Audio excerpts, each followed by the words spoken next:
नमस्कार, सुप्रभात। आप देख रहे हैं खबर दिल्ली और समय हो चला है दिल्ली की 25 बड़ी खबरों को जानने का। इससे पहले यदि आप वीडियो को लाइक नहीं किए हैं तो लाइक कर दीजिए और चैनल को सब्सक्राइब कर लीजिए। तो आइए एक नजर डालते हैं 25 बड़ी खबरों पर फटाफट अंदाज में।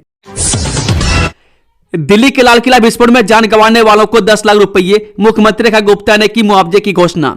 दिल्ली के लाल किला में हुए विस्फोट के बाद मुख्यमंत्री रेखा गुप्ता ने कहा कि सरकार पीड़ित परिवारों के साथ खड़ी है, हर जान अनमोल है। उन्होंने विस्फोट में जान गंवाने वालों के परिजन को 10 लाख रुपए देने की घोषणा भी की है। साथ ही उन्होंने कहा कि घायलों को भी उचित मुआवजा मिलेगा।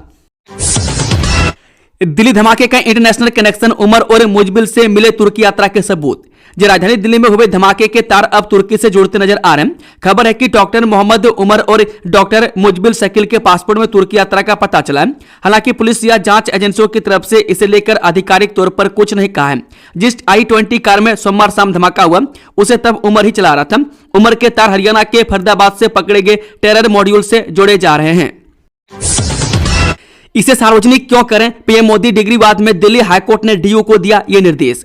दिल्ली हाईकोर्ट ने प्रधानमंत्री मोदी की डिग्री सार्वजनिक करने के सीआईसी के फैसले को चुनौती देने वाली अपील पर सुनवाई करते हुए दिल्ली यूनिवर्सिटी यानी कि डीयू को अपील में देरी को माफ करने की अर्जी पर 3 हफ्ते में अपना ऑब्जेक्शन दाखिल करने का निर्देश दिया है।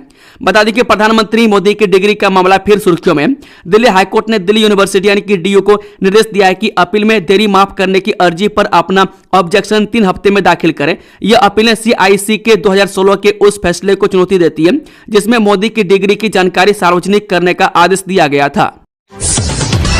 आनंद विहार टर्मिनल पर बनेगा अस्थायी होल्डिंग एरिया, भीड़ में नहीं भटकेंगे यात्री।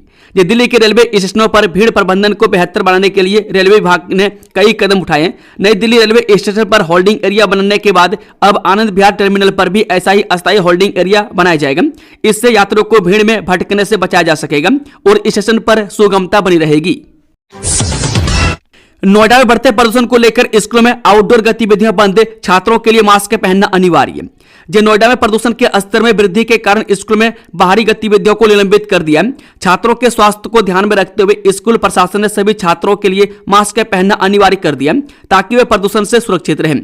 नोएडा में वायु प्रदूषण के कारण स्कूल ने बच्चों की सुरक्षा के लिए कई कदम उठाए। आउटडोर गतिविधियां बंद कर दी गई है और इंडोर शिक्षण को बढ़ावा दिया जा रहा है। मास्क अनिवार्य कर दिए गए और कक्षाओं में एयर प्यूरिफायर लगाए गए। बच्चों को प्रदूषण से बचाव के तरीकों के बारे में जागरूक किया जा रहा है। सरकारी व निजी स्कूलों ने खुद ही विंटर एक्शन प्लान के तहत प्रदूषण नियंत्रण की दिशा में बच्चों के लिए सलाह जारी की गई है। दिल्ली ब्लास्ट से अल फलाह यूनिवर्सिटी का सामने आया कनेक्शन, वेबसाइट हैक कर लिखा देश विरोधी पाकिस्तान जाओ। दिल्ली ब्लास्ट से अल फलाह यूनिवर्सिटी का कनेक्शन सामने आने के बाद यूनिवर्सिटी की वेबसाइट हैक हो गई। वेबसाइट हैक कर लिखा गया देश विरोधी पाकिस्तान जाओ। दिल्ली में देवी बसों के लिए लगेंगे स्टॉप बोर्ड, अब मिलेगी हर रूट की पूरी जानकारी। परिवहन विभाग ने देवी बसों के रूट की जानकारी उपलब्ध कराने के लिए कदम उठाया। बसों के रूट की सही जानकारी न होने के कारण बसें खाली चल रही थी। अब बस स्टॉप बनाए जाएंगे और रूट बोर्ड लगाए जाएंगे। दिल्ली सरकार का दावा है कि जल्द ही 2080 देवी बसें सड़कों पर होंगी। वर्तमान में 1028 बसें चल रही है। आईआईटी दिल्ली के सर्वेक्षण में संचार की कमी का पता चला। मौजूदा बस स्टैंडों पर देवी बसों की जानकारी तो उपलब्ध करा दी गई है, लेकिन जहां बस स्टैंड नहीं है वहां तो खंभों पर बोर्ड लगाकर बस स्टॉप स्थापित किए जाएंगे ताकि लोगों को इन बसों के बारे में जानकारी मिल सके। दिल्ली सरकार का दावा है कि आने वाले महीनों में 2080 देवी बसें सड़कों पर उतर जाएंगी। वर्तमान में दिल्ली में डीटीसी और डीएमटीएस दोनों द्वारा संचालित 1028 देवी बसें चलती है। IITF 2025 के लिए भारत मंडपम में त्रिस्तरीय होगी सुरक्षा व्यवस्था, लगाए जाएंगे 1500 सीसीटीवी कैमरे। भारत मंडपम में शुरू हो रहे 44वें भारतीय अंतर्राष्ट्रीय व्यापार मेले में सुरक्षा व्यवस्था कड़ी की जाएगी। दिल्ली पुलिस, CISF और ITPO संयुक्त रूप से सुरक्षा का संचालन करेंगे। लाल किला मेट्रो स्टेशन के पास विस्फोट के बाद सुरक्षा को लेकर चिंताएं बढ़ गई है। मेले में 1500 सीसीटीवी कैमरे लगाए जाएंगे और प्रवेश द्वारों पर मेटल डिटेक्टर लगाए जाएंगे। सोमवार शाम लाल किला मेट्रो स्टेशन के पास हुए विस्फोट के बाद मेले की सुरक्षा व्यवस्था को लेकर एजेंसियों की चिंताएं बढ़ गई है। इसी चिंता को देखते हुए मंगलवार को भारत मंडपम में वरिष्ठ अधिकारियों की एक समन्वय और समीक्षा बैठक हुई। बैठक में IITF के पूरे परिदृश्य पर चर्चा की गई। सभी पहलुओं पर सुरक्षा व्यवस्था कड़ी करने का निर्णय लिया गया। लाल किला विस्फोट, इंटरनेट पर फूटा लोगों का गुस्सा, ऑपरेशन सिंदूर 2.0 की मांग। ये दिल्ली के लाल किले में हुए विस्फोट के बाद इंटरनेट पर लोगों का गुस्सा फूट पड़ा है। यूजर सुरक्षा में चूक को लेकर सवाल उठा रहे हैं और सरकार से ऑपरेशन सिंदूर 2.0 की मांग कर रहे हैं। सोशल मीडिया पर हैशटैग ऑपरेशन सिंदूर 2.0 ट्रेंड कर रहे हैं। लोग कड़ी कार्रवाई की उम्मीद जता रहे हैं। यूजर्स का मानना है कि यह घटना दिल्ली पुलिस और सुरक्षा एजेंसियों की विफलता को दर्शाती है। बता दें कि लाल किले पर हुए विस्फोट की भयावहता और उच्च सुरक्षा वाले क्षेत्र में हुई चूक ने लोगों को झकझोर कर रख दिया है। इंटरनेट पर लोग तर्क दे रहे हैं कि देश के सबसे संवेदनशील इलाकों में से एक लाल किले के आसपास ऐसा विस्फोट दिल्ली पुलिस और केंद्रीय सुरक्षा एजेंसियों की सुरक्षा व्यवस्था में सबसे बड़ी चूक है। एमसीडी पार्किंग में खड़े वाहनों की जांच का कोई प्रावधान नहीं, नागरिकों को कैसे मिलेगी सुरक्षा। लाल किला बम विस्फोट के बाद दिल्ली की पार्किंग व्यवस्था की सुरक्षा पर सवाल उठ रहे हैं। एमसीडी के पार्किंग टेंडर में वाहन निरीक्षण का कोई प्रावधान नहीं है जिससे बिना जांच के गाड़ियां पार्क की जा सकती है। कुछ जगहों पर जांच शुरू हुई है लेकिन कर्मचारियों के पास उपकरण नहीं है। एमसीडी पार्किंग स्थलों पर सीसीटीवी कैमरे तो हैं पर वाहनों की जांच नहीं होती। अब पार्किंग आवंटन की शर्तों में बदलाव का प्रस्ताव है। लाल किला मेट्रो स्टेशन कब तक रहेगा बंद, डीएमआरसी का नया अपडेट आया सामने। लाल किला मेट्रो स्टेशन के पास सोमवार शाम हुए विस्फोट के बाद मेट्रो स्टेशनों पर सुरक्षा बढ़ा दी गई है। यात्रियों की गहन जांच की जा रही है। सीसीटीवी कैमरों से निगरानी की जा रही है और सुरक्षा कर्मी मेट्रो स्टेशन परिसर में प्रवेश करने वालों पर भी नजर रख रहे हैं। इस बीच सुरक्षा कारणों से लाल किला मेट्रो स्टेशन को बंद कर दिया गया है। दिल्ली मेट्रो रेल कॉर्पोरेशन ने मंगलवार सुबह एक्स पर एक पोस्ट में लाल किला मेट्रो स्टेशन को बंद करने की घोषणा की। लाल किला ब्लास्ट के बाद व्यापारियों ने गृह मंत्री अमित शाह को लिखी चिट्ठी, बताई कभी गंभीर समस्याएं। सोमवार शाम लाल किले के पास हुए कार धमाके के बाद से पूरी दिल्ली में ही दहशत का माहौल है। चांदनी चौक में ही 40,000 से ज्यादा दुकानें हैं, इसलिए व्यापारियों में ही दहशत है। दिल्ली में व्यापारियों और उद्यमियों के संगठन chamber of trade and industry CTI chairman Brijesh Goyal ने आज इस मुद्दे पर केंद्रीय गृह मंत्री अमित शाह को पत्र लिखा। गोयल ने बताया कि लाल किला और चांदनी चौक में जगह जगह पर होने वाले अतिक्रमण, अवैध पार्किंग, अवैध ई रिक्शा, बेघर और अवैध रेहड़ी पटरी का मुद्दा लंबे समय से व्यापारी उठाते आ रहे हैं और स्थानीय पुलिस प्रशासन को भी अनेकों बार इस समस्या से अवगत कराया जा चुका है, लेकिन प्रशासन ने पूरी तरह से आंखें मूंद कर कोई कार्रवाई नहीं की। दिल्ली में प्रदूषण से राहत नहीं, AQI 408 रिकॉर्ड, शीतलहर का कहर भी जारी, जानिए मौसम का हाल। राजधानी दिल्ली में मौसम का डबल अटैक लोगों पर हो रहा है। प्रदूषण बेहद गंभीर स्थिति में AQI 400 के पार है। वहीं ठंड भी असर दिख रही है। दिल्ली के धुंध की चादर में लिपटी सुबह नजर आई। इंडिया गेट और कर्तव्य पथ के आसपास का इलाका जहरीली धुंध की घनी चादर में लिपटा हुआ नजर आया। CPCB के अनुसार इस क्षेत्र में AQI 408 है जो गंभीर रूप श्रेणी में है। धुंध की परतें इतनी गहरी है कि इंडिया गेट कहीं छिप सा गया। सुबह के वक्त लोग मॉर्निंग वॉक करने इंडिया गेट पर निकले, लेकिन इंडिया गेट कहीं गायब नजर आ रहा है। फरीदाबाद रेड के बाद सबूत मिटाने की कोशिश में था उमर, जांच में निकले 5 हैरान कर देने वाले फैक्ट। दिल्ली में लाल किला मेट्रो स्टेशन के पास से हुए भीषण धमाके ने पूरे देश को हिलाकर रख दिया। इस विस्फोट में 10 लोगों की मौत हो गई जबकि कई लोग घायल हुए। अब जांच में सामने आया है कि इस पूरी साजिश के केंद्र में जम्मू कश्मीर के पुलवामा का रहने वाला 35 वर्षीय डॉक्टर उमर उन नबी है, जो अब जांच एजेंसियों के लिए सबसे बड़ा सुराग बन चुका है। दिल्ली ब्लास्ट को लेकर बड़ा खुलासा, जांच में सामने आए चौंकाने वाले तथ्य। 26 जनवरी पर हमले की थी साजिश। दिल्ली में हुए लाल किला ब्लास्ट मामले ने अब एक नया मोड़ ले लिया। शुरुआती जांच में जो बातें सामने आई है उन्हें सुरक्षा एजेंसियों को चौंका दिया। जांच में यह खुलासा हुआ है कि इस धमाके के दोनों संदिग्ध डॉक्टर मुजमिल और डॉक्टर उमर कोई आम अपराधी नहीं बल्कि बेहद संगठित तरीके से काम करने वाले प्रशिक्षित व्यक्ति थे। दोनों ने लाल किले की रेकी कई महीने पहले की थी और उनकी साजिश सिर्फ एक धमाके तक सीमित नहीं थी। एजेंसियों को शक है कि ये लोग 26 जनवरी और दिवाली जैसे बड़े मौकों पर देश की राजधानी को दहला देने की तैयारी कर रहे थे। 2 साल से चल रही साजिश का पर्दाफाश, डॉक्टर शाहीन ने किया खौफनाक मंसूबों का खुलासा। दिल्ली के लाल किले के पास हुए संदिग्ध कार धमाके का मुख्य आरोपी डॉक्टर उमर उन नबी बताया जा रहा है। जांच एजेंसियों ने उसे फरीदाबाद मॉड्यूल का सबसे कट्टरपंथी सदस्य बताया। इस मॉडल में पहले से गिरफ्तार 3 डॉक्टर मुजमिल अहमद गनई, डॉक्टर अदिल मजीद राथर और डॉक्टर शाहीन शाहिद शामिल थे। दिल्ली धमाके का भोपाल कनेक्शन, राजधानी से पकड़ा गया आतंकी अदनान ले रहा था ऑनलाइन ट्रेनिंग। दिल्ली में परसों शाम हुए बम धमाके ने पूरे देश को हिलाकर रख दिया। इस धमाके की जांच कर रही दिल्ली पुलिस को एक बड़ा सुराग भोपाल से मिला है। भोपाल से पकड़े गए एक संदिग्ध आतंकी से महत्वपूर्ण जानकारी हाथ लगी है, जो दिल्ली के इन घटनाओं से जुड़ी हो सकती है। दिल्ली में शादी समारोह के लिए पहले लेना होगा परमिशन, एनओसी को लेकर हाईकोर्ट का आदेश। दिल्ली हाईकोर्ट ने प्रदूषण नियंत्रण को लेकर सख्त रुख अपनाया। अब शादी या किसी भी सामाजिक समारोह से पहले डीपीसीसी और फायर विभाग से एनओसी लेना जरूरी होगा। बिना अनुमति किसी आयोजन की इजाजत नहीं दी जाएगी। बता दें कि राजधानी दिल्ली में शादी, पार्टी या किसी भी सामाजिक कार्यक्रम का आयोजन करने से पहले दिल्ली प्रदूषण नियंत्रण समिति यानी कि डीपीसीसी से अनापत्ति प्रमाण पत्र लेना अनिवार्य होगा।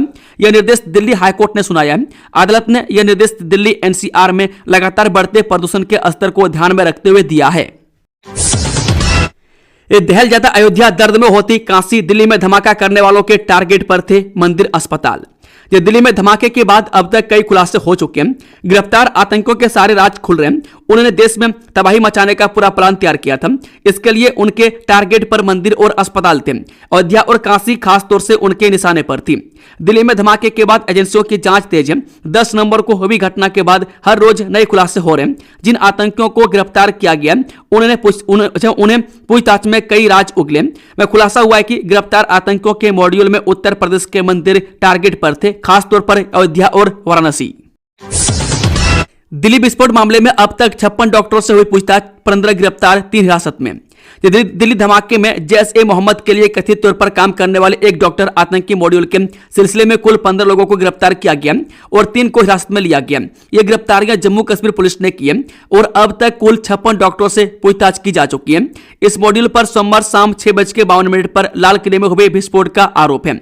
अस्पताल के सूत्रों ने यूनी वार्ता को बताया कि मृतकों के शरीर पर किसी विस्फोटक सामग्री के होने का प्रमाण नहीं मिला। हालांकि जांचकर्ताओं को संदेह है कि विस्फोट में एक संशोधित विस्फोटक या इस्तेमाल किया गया होगा। प्यार की सीमा पार, पाकिस्तानी दुल्हन ने भारत आने के लिए खटखटाया कोर्ट का दरवाजा। जब पहलगाम आतंकी हमले के बाद केंद्र सरकार द्वारा वीजा रद्द करने से आहत एक पाकिस्तानी महिला ने अपने भारतीय पति के साथ रहने के लिए दिल्ली हाईकोर्ट में कानूनी लड़ाई शुरू की है। सीमाओं के उस पार बसी एक प्रेम कहानी जो आतंकी आग में झुलसकर भी बुझने का नाम नहीं ले रही है। मैं दिल्ली हाईकोर्ट ने केंद्र सरकार को आखिरी मौका देते हुए 3 हफ्तों का समय दिया ताकि वो एक पाकिस्तानी महिला की याचिका पर जवाब दे सके। ये महिला अपने भारतीय पति के साथ अपने पास आने के लिए कानूनी लड़ाई लड़ रही है। अगली सुनवाई अब 1 दिसंबर को होगी। ऑस्ट्रेलिया ने भारत से मिलाया हाथ, अमेरिका जापान पहले से ही साथ, युद्ध अभ्यास से दुश्मनों के कान खड़े। मलाबार अभ्यास 2025 के एक महत्वपूर्ण नौसैनिक अभ्यास है जिसमें भारत, ऑस्ट्रेलिया, जापान और अमेरिका की नौसेनाएं भाग ले रही हैं। यह अभ्यास गुआम में आयोजित किया जा रहा है जो उत्तरी प्रशांत महासागर में स्थित एक अमेरिकी द्वीपीय क्षेत्र है। यह अभ्यास 10 नवंबर से शुरू हो चुका है और 18 नवंबर 2025 तक आयोजित किया जाएगा। बता दें कि ऑस्ट्रेलिया बुधवार को भारत, जापान और अमेरिका के साथ बहुपक्षीय नौसैनिक अभ्यास मलाबार 2025 में शामिल हुआ जो एक प्रमुख इंडो पैसिफिक समुद्री अभ्यास है। इसका उद्देश्य 4 साझेदार देशों के बीच समन्वय को मजबूत करना है। दिल्ली ब्लास्ट के घायलों से एलएनजेपी अस्पताल में मिले प्रधानमंत्री मोदी, पीड़ितों ने बयां किया दर्द। दिल्ली के लाल किला के पास हुए विस्फोट के बाद प्रधानमंत्री मोदी घायलों से मिलने एलएनजेपी अस्पताल पहुंचे। इस दौरान पीएम मोदी ने घायलों का हालचाल जाना। पीएम मोदी के अस्पताल दौरे को लेकर दिल्ली पुलिस अलर्ट मोड पर है। सिर्फ निंदा नहीं, कड़ा एक्शन भी होना चाहिए। सीजेआई पर जूता फेंके जाने की घटना पर बोला दिल्ली हाईकोर्ट। दिल्ली हाईकोर्ट ने सीजेआई बीआर गवई पर जूता फेंकने की घटना की निंदा करते हुए कहा कि इससे न्यायपालिका को ठेस पहुंची है। अदालत ने इस मामले में कड़ी कार्रवाई की मांग की और कहा कि ऐसी घटनाओं को केवल निंदा नहीं की जानी चाहिए बल्कि इनके खिलाफ ठोस कदम भी उठाए जाने चाहिए। दिल्ली एनसीआर में AQI 400 के पार, खराब हवा बना रही बीमार, ग्रेड 3 के तहत कई प्रतिबंध लागू। दिल्ली एनसीआर में वायु प्रदूषण गंभीर स्तर पर पहुंच गया जिससे AQI 400 के पार चला गया। ग्रेड 3 लागू होने के बाद कई प्रतिबंध लगाए गए जैसे BS3 पेट्रोल और BS4 डीजल वाहनों पर रोक। प्रदूषण के कारण अस्थमा और एलर्जी के मरीजों की संख्या बढ़ रही है, इसलिए डॉक्टर मास्क पहनने और धूल से बचने की सलाह दे रहे हैं। इस बीच बुधवार को दिल्ली के कई इलाकों का 400 के पार यानी AQI गंभीर श्रेणी में रिकॉर्ड किया गया। आनंद विहार में 438, अलीपुर में 431, बवाना में 451, बुराड़ी में 439, चांदनी चौक में 449, द्वारका में 423, ITO में 433, जहांगीरपुरी में 446, इंडिया गेट के पास 408, नरेला में 437 और लोधी रोड के पास 401 दर्ज किया गया। दिल्ली के इस इलाके में जल बोर्ड ने किया बड़ा खेल, हादसों का खतरा बढ़ा, लोग परेशान। जब पूर्वी दिल्ली के सूरजमल विहार ए ब्लॉक में जल बोर्ड ने पाइपलाइन बिछाने का काम अधूरा छोड़ दिया, जिससे निवासी परेशान हैं, सड़कें जर्जर हैं और खुले गड्ढों से दुर्घटना का खतरा है। स्थानीय लोगों ने जल बोर्ड से शिकायत की है, लेकिन कोई कार्रवाई नहीं हुई। जल बोर्ड ने जल्द ही काम पूरा करने का आश्वासन दिया है। स्थानीय निवासी अरुण कुमार महाजन ने बताया कि अक्टूबर में जल बोर्ड ने ए ब्लॉक में राम मंदिर गेट नंबर 4 के पास पाइपलाइन बिछाने का काम शुरू किया था। पाइपलाइन बिछाने के लिए सड़क को आनन फानन में खोद दिया गया, लेकिन कई इलाकों में काम अधूरा है।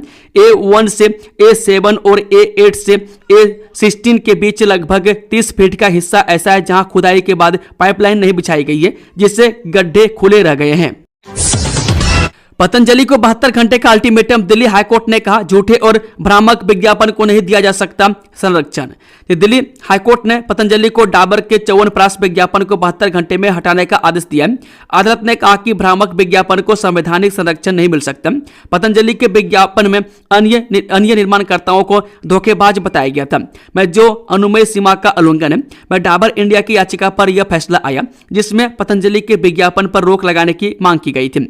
अदालत ने कहा कि पतंजलि के च्यवनप्राश विज्ञापन ने यह संदेश देकर इस रेखा को पार कर लिया कि अन्य सभी निर्माता उपभोक्ता को धोखा दे रहे हैं। अदालत ने कहा कि यदि कोई विज्ञापन अनुमेय सीमा पार कर जाता है तो इसे सुरक्षा नहीं दी जा सकती। दिल्ली में बम ब्लास्ट के बाद पुलिस ने आम लोगों से की अपील, बताया किस नंबर पर करें कॉल। दिल्ली में बम ब्लास्ट के पुलिस सतर्क है और भीड़ भाड़ वाली जगहों पर विशेष तौर पर चौकसी बरती जा रही है। पुलिस ने आम लोगों से अपील की है कि किसी भी संदिग्ध व्यक्ति, वाहन या लावारिस वस्तुओं की सूचना तुरंत नजदीकी पुलिस स्टेशन को दें या 112 डायल करें। पुलिस ने जनता से कहा कि आप हमारी आंख और कान बने। मैं साथ मिलकर हम दिल्ली को किसी भी खतरे से सुरक्षित और मजबूत बना सकते हैं। साथ मिलकर हम एक सुरक्षित दिल्ली सुनिश्चित कर सकते हैं और करेंगे। दोस्तों, खबरों का सिलसिला समाप्त होता है। अगर जानकारी पसंद आई तो वीडियो को लाइक, शेयर, चैनल को सब्सक्राइब जरूर कर लें। Thank you, all the best. जय हिंद, वंदे मातरम।